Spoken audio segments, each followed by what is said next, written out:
au long de ma jeunesse, ça disait de moi que j'étais inutile et que je ne servais à rien.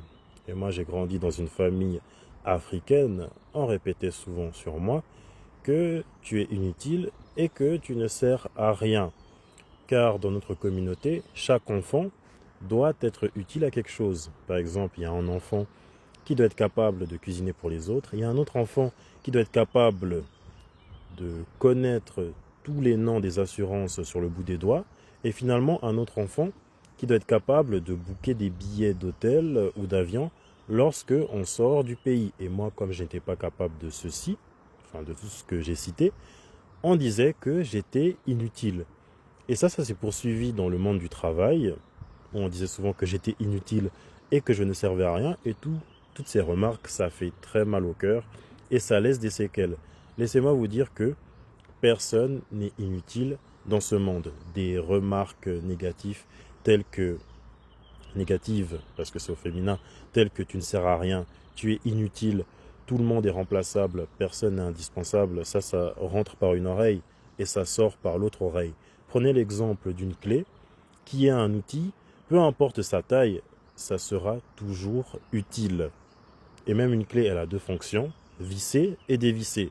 Un être humain, c'est à peu près pareil parce que les êtres humains, nous sommes comme des outils. Et les deux fonctions pour moi des êtres humains sur Terre, c'est de vivre et d'une certaine manière de venir en aide aux autres.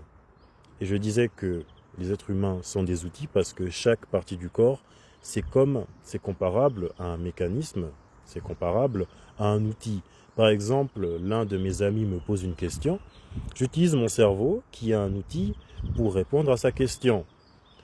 L'un de mes collègues au boulot a besoin d'aide pour porter une caisse qui est lourde. J'utilise mes bras, qui sont des outils, pour lui venir en aide. Je répète encore que tout le monde est utile, personne n'est inutile. Des mots tels que personne n'est indispensable, tout le monde est remplaçable, je n'aime pas entendre ça. Et même si je vais plus loin, je vais prendre l'exemple de ma voiture qui est HS.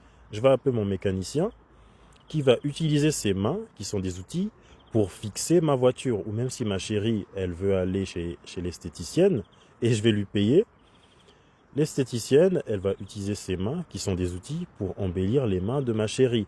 Car tout le monde sur cette planète est utile, homme comme femme. Chacun est intelligent à sa façon, chacun est fort à sa façon, mais personne n'est utile. Peu de gens sont remplaçables. Et le jour où j'aurai des enfants, je vais les faire comprendre que ils ne sont ni inutiles. Qu'est-ce que je disais déjà? Je vais les faire comprendre qu'ils sont utiles et qu'on a besoin d'eux.